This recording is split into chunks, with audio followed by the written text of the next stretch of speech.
Now, let's move on because a new poll out today has found the majority of Australians, about 56% of us, believe welcome to country ceremonies are divisive. My thought on that is only 56%. Only 56.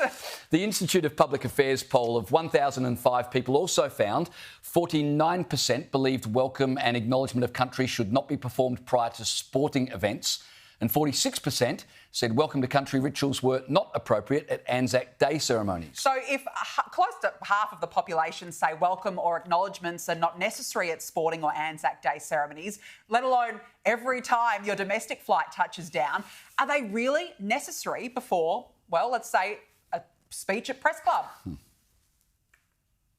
Thank you for the warm welcome, and I'd like to begin by acknowledging the traditional owners of the land on which we meet today. Seriously?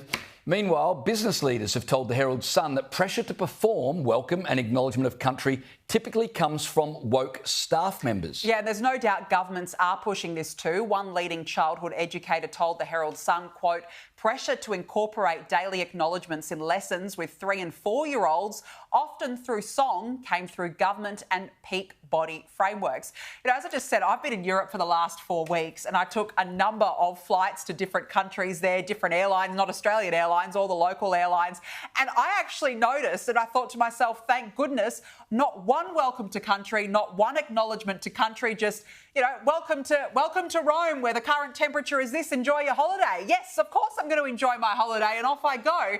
Get on a Qantas flight from Rome to Perth, land in Perth, bang, there it was. And that is the moment, James, that I knew that the holiday was over, when I was welcomed back to my own country and our elders past, present and emerging were referenced. And that's when you know the holiday's simply over.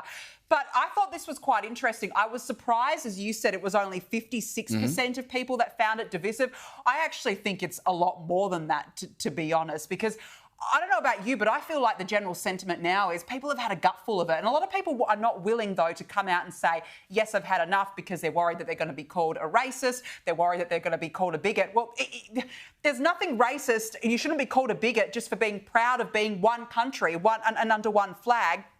And the other thing is, why should we be welcomed into the country that we live in? To me, I actually find it really offensive, because it's like saying, you're coming into my country, even though I was born here and raised here. It's like you feel like a foreigner in your own country. Well, it's not like saying that. It is saying that. That's exactly what they're saying. That's why it's clearly divisive, because essentially it's used to make a point, and the point being, we were here before you, and you can't get much more divisive than that. And the proof, if you need further proof, is that if you don't perform an acknowledgement of country, all hell breaks loose. So it's been obvious from the start that this welcome acknowledgement has been used to make a political point. We were here first, you weren't. And it's become something of a purity test. I mean, we had a classic example in the week just gone where a street sweeper at a Melbourne council was sacked because he complained about an acknowledgement of country at the beginning of his toolbox meeting. And clearly, because he complained about it, he was then deemed as being, having a character that was somehow defective, that he should not be on council anymore. A business person told the Herald Sun today that this person was involved in a corporate meeting. Every single person performed an acknowledgement of country. The person talking to the Herald Sun said it was comical. And yet I got up and I did it as well, because I felt so pressured from everybody else there. You feel like you have to be polite, and that's a problem. And when you've got preschoolers, and the Victorian government now encourages welcome to an acknowledgement of countries for 3- and 4-year-olds at preschool, you can't tell me that's not a purity test or an indoctrination to think a certain way politically.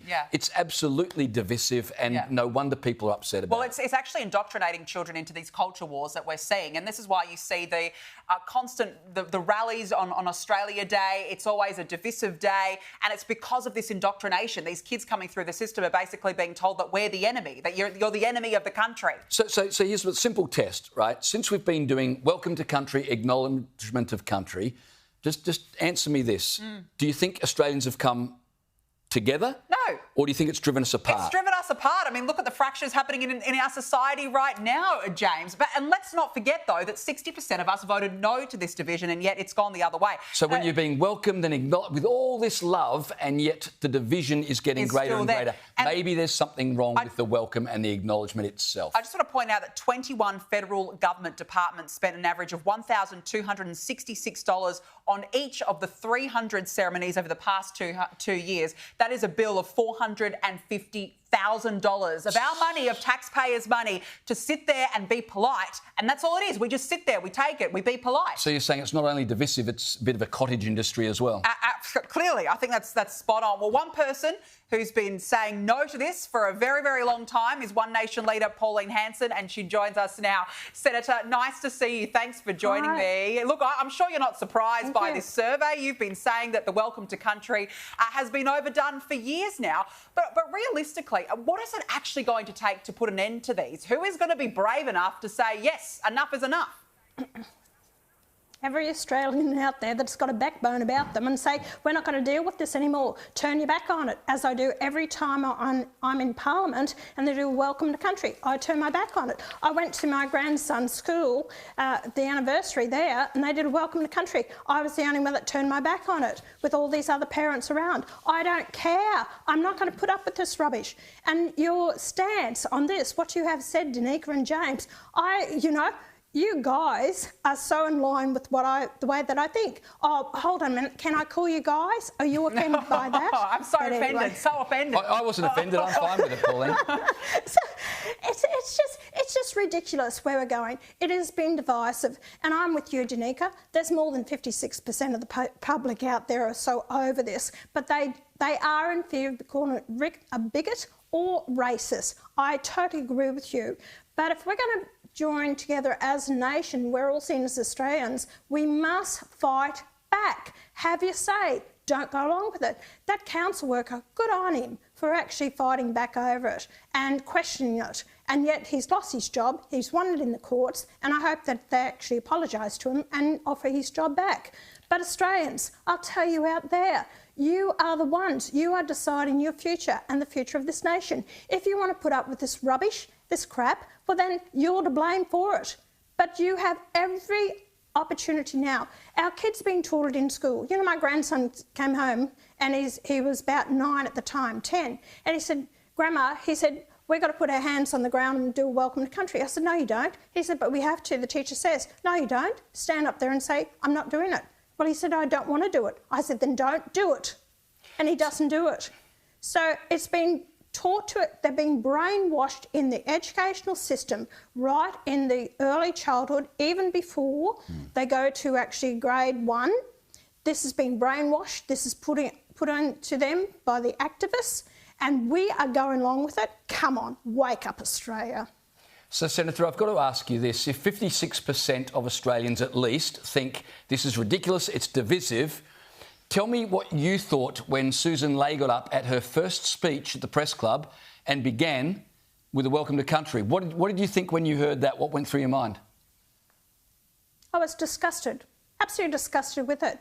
Because the Liberals, you know, they're getting acknowledgements. They were the ones that actually opposed the voice to Parliament. What a load of rubbish that is. Because it wasn't just the Liberals that opposed it. It was a lot of people, myself, like Gary Johns, and then you had Barnaby Joyce, and you had Jacinta Price, and you had a number of people. Because once the public were informed about what it meant and changing in the Constitution, people were better informed and made their decisions about it. It wasn't the Libs that led the whole charge on it. They took up this fight that we had. I was the first one to expose the impact that it was going to have on our country by the documents that were given to me on the quiet by someone who found them in a cafe in Canberra from the NIAA group that were there. And therefore, I exposed that from the very beginning. And then it rolled out from there. So, you know, I'm disgusted with her. She's moderate.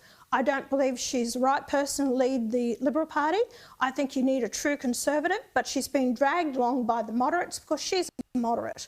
So anyway, it's going to be very interesting what happens in the next 3 years under Susan Ley.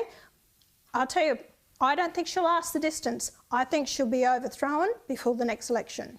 Yeah, and the other issue is you can't win elections, in my opinion, if you're moderate. Moderates cannot win elections. So, you know, you either have a clear policy difference with Labor or you're just going to be floundering in the wilderness for many, many years to come. I totally agree with what you're saying there, Senator. Now, I want to ask you about NDS funding because travel funding for the scheme will be cut by 50% from July 1. There has been some concern from regional communities in particular that this will impact services. But look, clearly the scheme, it's blowing out every year, year on year. You're backing these changes. Yep. They were very generous travel allowances to begin with, weren't they?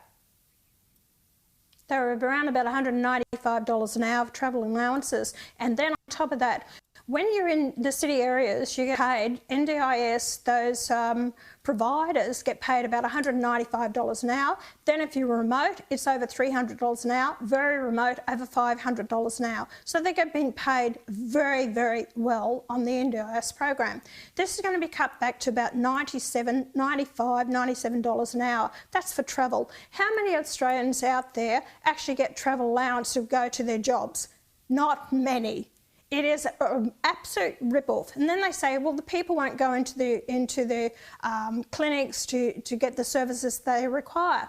Do you know that this isn't talked about very much at all? The government has provided, and I'm going back a couple of years ago that I found out about this, they get paid about $75 to $80 million a year in transport costs, which is paid to clients of the NDIS. Now, whether they use that transport or not, they get to keep the money. So this is another cost to the taxpayer. We are being led dry by these ones through greed, and it's all about what they can get out of the whole system. That's why it is unsustainable. I will keep fighting this all the time. I will show the irregularities, the waste of monies, and the people ripping off through greed, and billions of dollars is actually being taken out of the system by these leeches.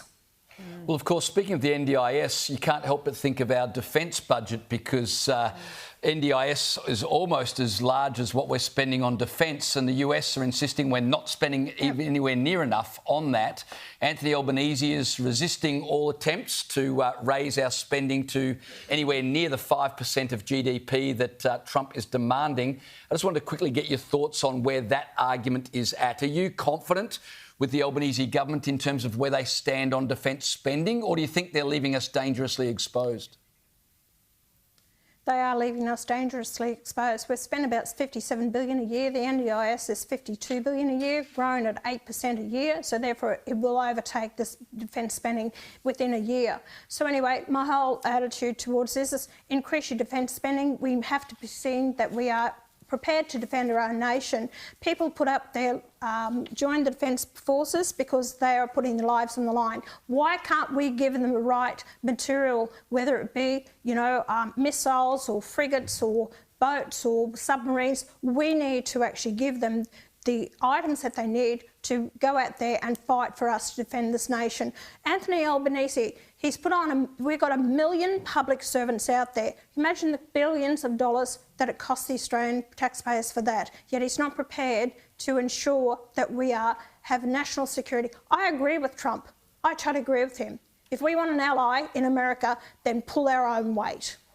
Good call. Senator Pauline Hanson, we always appreciate you coming on the program. Thanks for coming on tonight.